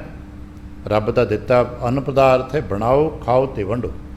ਜਿੱਥੇ ਇਹ ਪਹਿਲੇ 3 ਉਪਦੇਸ਼ ਵਰਤਣ ਲੱਗ ਪਏ ਸਨ, ਕਿਰਤ ਕਰੋ, ਨਾਮ ਜਪੋ ਅਤੇ ਵੰਡ ਕੇ ਛਕੋ। ਮਨਸੁਖ ਨੇ ਆਪਣਾ ਇੰਤਜ਼ਾਮ ਕੀਤਾ, ਸਵੇਰ ਉੱਠੀ ਭਜਨ ਬੰਦਗੀ ਜੋ ਗੁਰੂ ਨਾਨਕ ਨੇ ਦੱਸੀ ਕੀਤੀ ਹੈ। ਚੁੱਲ੍ਹਾ ਬਾਲਿਆ, ਲੰਗਰ ਤਿਆਰ ਕਰਨ ਲੱਗਾ, ਚੁੱਲ੍ਹਾ ਬਾਲਿਆ ਅਤੇ ਧੂੰਆਂ ਨਿਕਲਿਆ। ਧੂੰਆਂ ਨਿਕਲਿਆ ਅਤੇ ਆਲੇ ਦੁਆਲੇ ਸਿਪਾਹੀਆਂ 'ਚ ਰੌਲਾ ਪੈ ਗਿਆ, ਕਿਹਨੇ ਅੱਗ ਬਾਲੀ?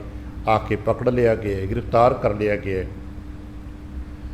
ਕਿਉਂਕਿ ਉਸ ਦਿਨ ਇਕਾਦਸ਼ੀ ਸੀ, ਦਰਬਾਰ ਨਹੀਂ ਸੀ ਲੱਗਣਾ ਪਿਆ, ਅਦਾਲਤ ਨਹੀਂ ਲੱਗਣੀ, ਅਗਲੇ ਦਿਨ ਫੈਸਲਾ ਹੋਣਾ ਹੈ। ਬੰਦੀ ਖਾਨੇ ਪਾ ਦਿੱਤਾ ਗਿਆ। ਬੰਦੀ 'ਚ ਪੈ ਗਏ, ਕੋਈ ਗੱਲ ਨਹੀਂ, ਸਾਰਾ ਦਿਨ ਨਿਕਲ ਗਿਆ, ਰਾਤ ਪੈ ਗਈ ਹੈ। ਬੰਦੀ ਖਾਨੇ 'ਚ ਮਨਸੁਖ ਸਾਹਿਬ ਜੀ ਨੇ ਅਤੇ ਰਾਜਾ ਆਪਣੇ ਮਹਿਲਾਂ ਦੇ ਵਿੱਚ ਹੈ। ਪਰ ਚੇਤਾ ਰੱਖਣਾ, ਜਦੋਂ ਕਿਸੇ ਸੰਤ ਨੂੰ ਤੁਸੀਂ ਤੰਗ ਕਰੋਗੇ ਨਾ, ਪਤਾ ਕਿੱਦਾਂ ਲੱਗੇ ਵੀ ਅੱਜ ਸਾਡੇ ਹੱਥੋਂ ਕੋਈ ਮਾੜਾ ਕੰਮ ਹੋਇਆ, ਸੰਤ ਦੁਖੀ ਹੋਇਆ, ਸਾਡੇ ਮਨ ਦੀਆਂ ਬੇਚੈਨੀਆਂ ਵੱਧ ਜਾਣਗੀਆਂ, ਸਾਡੇ ਮਨ 'ਚ ਖੂਬ ਜੇ ਅੰਤਰ ਚਿੰਤਾ ਵੱਧ ਜਾਏਗੀ। ਅਤੇ ਜਦੋਂ ਕਿਸੇ ਮਨੁੱਖ ਦੇ ਮਨ ਅੰਦਰ ਚਿੰਤਾ ਵੱਧ ਜਾਂਦੀ ਹੈ ਤਾਂ ਉਹਦੀ ਨਿਸ਼ਾਨੀ ਕੀ? ਅੰਤਰ ਚਿੰਤਾ, ਨੀਂਦ ਨਾ ਸੋਵੇ, ਉਹ ਰਾਤ ਨੂੰ ਬੇਚੈਨ ਹੋ ਕੇ ਉੱਠੇਗਾ, ਉਬੜਵਾਹੇ ਉੱਠੇਗਾ। ਰਾਜਾ ਸ਼ਿਵਨਾਥ ਬੇਚੈਨ ਹੋ ਕੇ ਉਬੜਵਾਹੇ ਉੱਠਦਾ ਹੈ। ਜੋ ਸੰਗੀਤ ਨੀਂਦ ਵਾਲੇ ਸਨ ਉਹ ਥੱਕ ਗਏ ਨੇ, ਤਬਲੇ ਵਾਲੇ ਵੀ ਥੱਕ ਕੇ ਸੌਂ ਗਏ ਨੇ, ਅੱਧੀ ਰਾਤ ਹੋ ਗਈ। ਇਹ ਬੇਚੈਨ ਹੋ ਕੇ ਅੱਜ ਕੱਲ੍ਹ ਸਾਡੇ ਕੋਲ ਬਾਲਕਨੀ ਹੈ, ਬਰਾਂਡੇ ਵਿੱਚ ਟਹਿਲਦਾ ਹੈ, ਦੇਖਦਾ ਕੰਨਾਂ 'ਚ ਇੱਕ ਆਵਾਜ਼ ਪੈਂਦੀ ਹੈ, ਇੱਕ ਮਧੁਰ ਸੰਗੀਤ ਤੇ ਨਹੀਂ ਹੈ ਪਰ ਲੈਅ ਬੜੀ ਵਧੀਆ, ਆਰਾਮ ਦੇ ਬੜੀ ਖੁਸ਼ੀ ਨਾਲ ਕੋਈ ਗਾ ਰਿਹਾ ਹੈ, ਆਪਣੀ ਮਸਤੀ 'ਚ ਕੋਈ ਭਜਨ ਕਰ ਰਿਹਾ ਹੈ। ਆਪਣੇ ਅਹਿਲਕਾਰਾਂ ਸਿਪਾਹੀਆਂ ਨੂੰ ਬੁਲਾਉਂਦਾ ਹੈ, ਕੌਣ ਗਾ ਰਿਹਾ ਪਤਾ ਕਰੋ। ਪਤਾ ਲੱਗਾ ਜੀ ਥੋੜ੍ਹੀ ਦੂਰ ਜੇਲ੍ਹ ਹੈ, ਕਾਲ ਕੋਠੜੀ ਹੈ, ਉਹਦੇ ਵਿੱਚ ਇੱਕ ਬੰਦਾ ਦੀਵਾਰ ਨੂੰ ਢੋਲ ਲਾਈਏ ਮਸਤੀ 'ਚ ਗਾ ਰਿਹਾ ਹੈ। ਕਹਿਣ ਲੱਗੇ ਲੈ ਕੇ ਆਓ, ਪਤਾ ਕਰੋ ਕੌਣ ਹੈ। ਬਾਹਰ ਕੱਢਿਆ, ਲੈ ਕੇ ਆਇਆ, ਪਤਾ ਕੀਤਾ ਕੌਣ ਹੈ। ਇਹ ਉਹੀ ਵਪਾਰੀ ਹੈ ਜਿਸ ਨੇ ਅੱਜ ਵਰਤ ਦਾ ਨਿਯਮ ਤੋੜਿਆ, ਜਿਸ ਨੇ ਅੱਗ ਬਾਲੀ ਹੈ ਅਤੇ ਅੱਜ ਹੀ ਬੰਦੀ 'ਚ ਪਾਇਆ, ਕੱਲ੍ਹ ਇਹਦਾ ਫੈਸਲਾ ਹੋਣਾ हैरान हो गया। व्यापारी उपरा विदेशी बंदा, तेनों डर नहीं आउंदा? कहन लगा नहीं। डर काहदा? कोई चोरी कीती होए, कोई माड़ा काम कीता, कोई पाप कीता, वो तो डरां। महाराज तो कहते ना, डरदा तो सिर्फ वही जो पाप करता है। अज भी जे साडे तुहाडे मनां च किसी सामने खलो के डर हुंदा है, तो मतलब तुसां कोई गुनाह कीता है। जे किते अपने अफसर के सामने खलो के डरदे हो, तो मतलब तुसां गलती कीती है कोई। सो डर है जो पाप कमावदा। तुसां कोई गलत कीता है तां डरदे हो। क्यों तेन डर नहीं हुंदा? कहंदा मैं पाप ही कोई नहीं कीता, मैं क्यों डरां? तेनों पता नहीं विदेश च मार दिता जाएगा। कहंदा जिन्हों मरना रब के हथ विच। अच्छा की गा रहे हैं? तेन नींद नहीं है, तू आनंद विच गा रहे हैं। देख मेरे को बेचैनी हुई, मैं राजा हाँ, मैं नींद नहीं आती। कहने लगा मैं तो सौं भी लिया।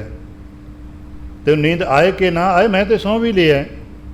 मैं तो सौं के उठ गया, मेरे तो उठन का वक्त है। मैं तो उठ के अपने गुरु के भजन नूं शब्द नूं गा रहे हैं। की गा रहे हैं? मेरे गुरु का शब्द है, मैनू गा के सुना दिता। तरवासी मिली किहदा बचन है? ये किसी शास्त्र च नहीं सुनिया, किसी वेद विच नहीं सुनिया, किते नहीं सुनिया। कहने लगे मेरे गुरु नानक का बोल है, ये भी गुरु नानक का शब्द है। अच्छा गुरु नानक के बोल च इन्नी मिठास हो सकती है? गुरु नानक के सिख के अंदर इन्ना तरवास हो सकता है कि देश प्रदेश जाके भी आनंद अद्धी रात में जब लोग सुते पे होण, वो जाके प्रेम च आनंद की तरंग छेड़ सकता है? कहने लगे गुरु नानक है। मैनू दर्शन होणगे गुरु नानक दे। कहने लगे अगर प्रेम करोगे तो दर्शन जरूर होणगे, जे प्रेम नहीं करोगे तो दर्शन नहीं होणगे। बस एक नुकता असीं पकड़ लईए, जे प्रेम करोगे तो गुरु नानक दे दर्शन होवणगे, तो जे प्रेम नहीं करोगे तो गुरु नानक साहिब दे दर्शन नहीं होणगे। भावें कोल रहिंदे होए गुरु नानक साहिब दे दर्शन नहीं होणगे, तो जे प्रेम करते हो तो समुंदर पार जाके भी गुरु नानक जी दर्शन देवणगे। अज भी नितनेमियां दे पढ़िया होना है, सच कहो सुन लियो सबै, जिन प्रेम कियो तिन ही प्रभ पायो। शिवनाभ ने फिर प्रेम किते गुरु नानक। एक बार सुनिया ना गुरु नानक ते विचार हिरदे च वसा लिया गुरु नानक। गुरु नानक वस गए तो सारे मनते ने। फिर गुरु नानक जी संगलादीप गए ने, राजे शिवनाभ दे दर्शन दिते ने, ते राजे शिवनाभ दे वंशज लोग जित उत्थों दे जी ने अज पता है पूर्ण गुरसिख रूप ने। बेशक उत्थे उन्होंने टब्बर के निजी वंशज बहुत घट ने, अज उन्होंने वंशों का लोग विदेशों च वसते ने। पूर्ण गुरसिखी बेशक उन्होंने पंजाबी नहीं आती, अंग्रेजी च पढ़ते हैं, तमिल माड़ी मोटी बोल लेंदे ने। मैनूं दर्शन करन दा उन्हां दा मिलदा सुभाव मिले है। शुद्ध गुरमुख स्वरूप ने। हुण वो यतन करने उत्थे गुरु नानक साहिब दीआं इन्हां यादां नूं, शिवनाभ दीआं यादां नूं सुरजीत कीता जाए, क्योंकि माहौल थोड़ा सुखावा बने उन्हां लई। खैर जिन्हां ने गुरु दे दर्शन कीते ने उन्हां ने सब कुछ पा लिया। ते महाराज कह लगे जिन्हें तिन्ने फुल जन्म सब बिरथा गवाया राम।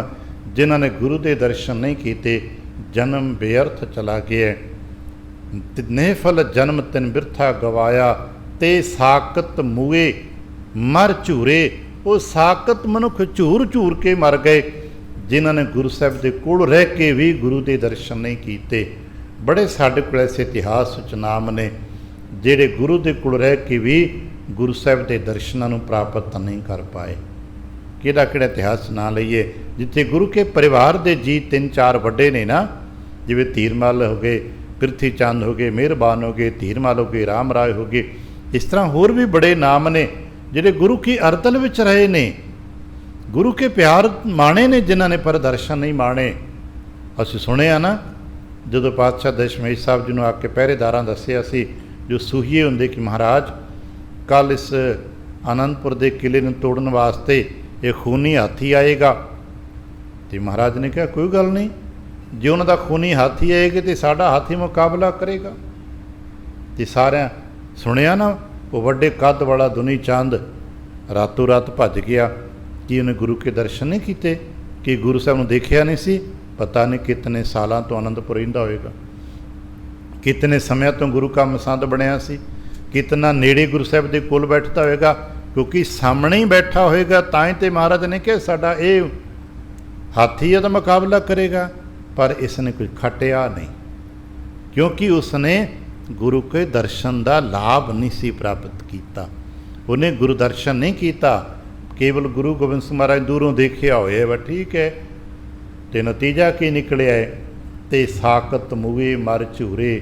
ਸਭ ਨੂੰ ਪਤਾ ਨਾ, ਜਦੋਂ ਕਿਲਾ ਟੱਪਣ ਲੱਗੇ ਤੇ ਰੱਸੇ ਨਾਲ ਦੀਵਾਰ ਟੱਪ ਰਹੇ ਸੀ, ਰੱਸਾ ਟੁੱਟ ਗਿਆ। ਸੰਗੀ ਸਾਥੀ ਉਹ ਕੀ ਸੁਖਾਲੇ ਚੁੱਕ ਕੇ ਪਿੰਡ ਤੇ ਲੈ ਆਏ, ਪਰ ਪਿੰਡ 'ਚ ਪਿੰਡ ਦਿਆਂ ਕਿ ਮੂੰਹ ਮੱਥੇ ਲਾਉਣ ਸੀ, ਘਰਦਿਆਂ ਮੂੰਹ ਮੱਥੇ ਨਹੀਂ ਲਾਇਆ। ਉਹ ਤੇ ਬਾਅਦ ਵਿੱਚ ਉਹਦੇ ਪੋਤਰਿਆਂ ਨੇ ਜਾ ਕੇ ਮਹਾਰਾਜ ਤੋਂ ਮਾਫੀਆਂ ਮੰਗੀਆਂ, ਬਖਸ਼ਿਸ਼ਾਂ ਲੈ ਲਈਆਂ। ਪਰ ਦੁਨੀ ਚੰਦ ਤੇ ਜਿਤਨਾ ਸਮਾਰਿਆ ਝੂਰਦੇ ਤੇ ਅਖੀਰ ਸਭ ਨੂੰ ਪਤਾ ਹੈ ਵੀ ਪਰਿਵਾਰ ਦੇ ਜੀਵ ਇੱਜ਼ਤ ਕਰਨੋਂ ਹਟ ਗਏ। ਕਿੱਥੇ ਅੰਦਰ ਮਾਲਕ ਸੀ ਹਵੇਲੀ ਦਾ, ਫਿਰ ਬਾਹਰ ਮੰਜਾ ਲਾਤਾ ਜਿੱਥੇ ਤੂੜੀ ਪਈ ਹੁੰਦੀ ਆ, ਬੁਢੇਰੇ ਨੂੰ ਪਤਾ ਹੈ ਬਾਹਰ ਡਿਉੜੀ ਬਾਜ ਤੂੜੀ ਪਈ ਹੁੰਦੀ, ਉੱਥੇ ਮੰਜਾ ਪਾ ਦਿੱਤਾ ਹੈ। ਹੁਣ ਅੱਜ ਰਾਤ ਉੱਠੀ ਹੈ, ਇੱਕ ਦਿਨ ਜੁੱਤੀ ਪਾਉਣ ਲੱਗਾ, ਜੁੱਤੀ 'ਚ ਸੱਪ ਹੈ, ਸੱਪ ਨੇ ਡੰਗ ਮਾਰ ਦਿੱਤਾ ਹੈ। ਹੁਣ ਤੜਪਦਾ ਹੈ, ਚੀਕਦਾ ਹੈ, ਵਿਲਕਦਾ ਹੈ, ਪਰ ਕਿਸੇ ਘਰ ਦੇ ਜੀ ਨੇ ਵੀ ਬਾਤ ਨਹੀਂ ਪੁੱਛੀ। ਪਤਾ ਕਿਉਂ?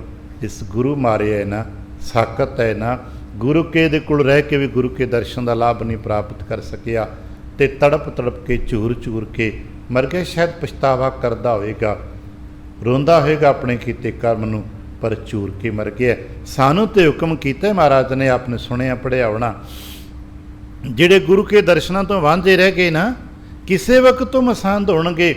ਪਰ ਦਸ਼ਮੇਸ਼ ਜੀ ਦਾ ਹੁਕਮ ਵਾਰਤਕ ਸੁਣਿਆ ਨਾ, ਜੇ ਗਲੀ ਦੇ ਇੱਕ ਪਾਸੇ ਤੋਂ ਇੱਕ ਖੂਨੀ ਹਾਥੀ ਆਵੇ ਤੇ ਦੂਜੇ ਪਾਸਿਓਂ ਕਿਤੇ ਕੋਈ ਮਸੰਦੀ ਆਉਂਦਾ ਹੋਵੇ, ਤੇ ਸਿੱਖ ਇਸ ਸਾਕਤ ਮਸੰਦ ਦੇ ਮੱਥੇ ਨਾ ਲੱਗੇ, ਖੂਨੀ ਹਾਥੀ ਦੇ ਮੱਥੇ ਲੱਗ ਕੇ ਮਰ ਭਾਵੇਂ ਜਾਵੇ, ਪਰ ਮਸੰਦੀਏ ਦੇ ਇਸ ਮਸੰਦ ਦੇ ਸਾਕਤ ਦੇ ਮੱਥੇ ਲੱਗੇ। ਸਾਨੂੰ ਹੁਕਮ ਹੈ ਸਾਕਤ ਸੰਗ ਨਾ ਕੀਜੀਏ, ਦੂਰ ਜਾਈਏ ਭਾਗ। ਯਾਦ ਰੱਖਣਾ, ਸਾਕਤ ਜੰਗਲਾਂ 'ਚ ਨਹੀਂ ਹੁੰਦੇ, ਸਾਡੀਆਂ ਆਬਾਦੀਆਂ 'ਚ ਨੇ, ਸਾਡੇ ਵਿੱਚ ਬੈਠਦੇ ਨੇ, ਕੱਪੜੇ ਸਾਡੇ ਤੋਂ ਸੋਹਣੇ ਪਾਉਂਦੇ ਨੇ, ਪਰ ਵਿਚਾਰ ਗੁਰੂ ਕਾ ਨਹੀਂ ਮੰਨਦੇ, ਕਰਦੇ ਗੁਰੂ ਕੀ ਨਿੰਦਾ ਨੇ, ਕਰਦੇ ਗੁਰੂ ਕੇ ਬਾਰੇ ਮਾੜੇ ਬੋਲ ਨੇ, ਖਿਆਲ ਗੁਰੂ ਦੇ ਪ੍ਰਤੀ ਮਾੜਾ ਰੱਖਦੇ ਨੇ। ਮਹਾਰਾਜ ਕਹਿੰਦੇ ਤੇ ਸਾਕਤ ਮੂਏ ਮਰ ਝੂਰੇ, ਘਰ ਹੋਂਦਾ ਰਤਨ ਪਦਾਰਥ ਭੁੱਖੇ, ਘਰ ਭਰੇ ਰਤਨ ਪਦਾਰਥਨ ਪਰ ਭੁੱਖੇ, ਭਾਗਹੀਨ ਹਰ ਦੂਰੇ। ਇਸ ਕਰਕੇ ਬੜਾ ਪਿਆਰਾ ਹੁਕਮ, ਹਰ ਹਰ। ਇੱਥੇ ਹਰ ਹਰ ਦਾ ਭਾਵ ਪਿਆਰਿਓ ਰੱਬ ਦਾ ਵਾਸਤਾ ਜੇ, ਤਿਨ ਕਾ ਦਰਸ਼ਨ ਨਾ ਕਰਿਓ, ਉਹਨਾਂ ਦਾ ਦਰਸ਼ਨ ਮਤ ਕਰਿਓ, ਐਸੀ ਸਾਕਤਾਂ ਦਾ ਮੱਥੇ ਨਾ ਲੱਗਿਓ, ਕਿਉਂਕਿ ਸਾਕਤ ਸੰਗ ਨਾ ਛੁੱਟ ਸੀਰੇ, ਛੁਟਕਾਰਾ ਨਹੀਂ ਹੈਗਾ। ਕਬੀਰ ਸਾਕਤ ਸੰਗ ਨਾ ਕੀਜੀਏ, ਦੂਰ ਜਾਈਏ ਭਾਗ, ਬਾਸਨ ਕਾਰੋ ਪਰਸੀ ਤਾ ਚਲਾ ਕੇ ਦਾਗ। ਕਹਿਣ ਲੱਗੇ ਹਰ ਹਰ ਤਿਨ ਕਾ ਦਰਸ਼ਨ ਨਾ ਕਰਿਓ, ਜਿਨੀ ਹਰ ਹਰ ਨਾਮ ਨਾ ਧਿਆਇਆ। ਦਰਸ਼ਨ ਦਾ ਗਹਿਰਾ ਭਾਵ ਹੈ ਜਿਹੜੇ ਨਾਮ ਨਹੀਂ ਧਿਆਉਂਦੇ। ਫਿਰ ਕਹਿਣ ਲੱਗੇ ਜਿਨੀ ਦਰਸ਼ਨ ਸਤਿਗੁਰ ਪੁਰਖ ਨਾ ਪਾਇਆ। ਪਿਆਰਿਓ, ਜਿਨ੍ਹਾਂ ਗੁਰੂ ਕਾ ਨਾਮ ਨਹੀਂ ਲਿਆ, ਗੁਰੂ ਕੀ ਬਾਣੀ ਨਹੀਂ ਪੜ੍ਹਦੇ, ਗੁਰੂ ਕੇ ਵਿਚਾਰ ਨੂੰ ਨਹੀਂ ਮੰਨਦੇ, ਗੁਰਮਤਿ ਨੂੰ ਨਹੀਂ ਮੰਨਦੇ, ਉਹਨਾਂ ਤੋਂ ਜਿਤਨੀ ਦੂਰੀ ਬਣਾ ਸਕੋ ਉਹ ਨਹੀਂ ਬਣਾ ਲਈਏ। ਠੀਕ ਹੈ, ਅਸੀਂ ਵਪਾਰਕ ਨਹੀਂ ਬਣਾ ਸਕਦੇ, ਸਮਾਜਿਕ ਤੌਰ 'ਤੇ ਦੂਰ ਨਹੀਂ ਰਹਿ ਸਕਦੇ, ਮਾਨਸਿਕ ਤੌਰ 'ਤੇ ਤੁਰੰਤ ਦੂਰ ਰਹਿ ਸਕਦੇ ਨਾ। ਗੁਰਦੇਵ ਯਤਨ ਕਰੀਏ ਅਸੀਂ ਉਹਨਾਂ ਤੋਂ ਆਪਣੀ ਮਾਨਸਿਕ ਦੂਰੀ ਬਣਾ ਕੇ ਆਪਣੇ ਆਪ ਨੂੰ ਸੇਫ ਇਲਾਕੇ 'ਚ ਲੈ। ਤੇ ਸਾਡਾ ਸੇਫ ਇਲਾਕਾ ਕਿਹੜਾ ਹੈ? ਗੁਰੂ ਸੰਗਤ, ਜਿੱਥੇ ਗੁਰੂ ਕੀ ਬਾਣੀ ਪੜ੍ਹੀ ਤੇ ਸੁਣ ਜਾਂਦੀ। ਇਹ ਸਾਨੂੰ ਕਵਚ ਮਿਲ ਜਾਏ, ਭੁੱਲ ਚੁੱਕ ਦੀ ਖਿਮਾ, ਆਸੀਸ ਅਤੇ ਪਿਆਰ ਦੇ ਨੇ ਫਤਿਹ ਬੁਲਾਵਣਾ। ਵਾਹਿਗੁਰੂ ਜੀ ਕਾ ਖਾਲਸਾ, ਵਾਹਿਗੁਰੂ ਜੀ ਕੀ ਫਤਿਹ।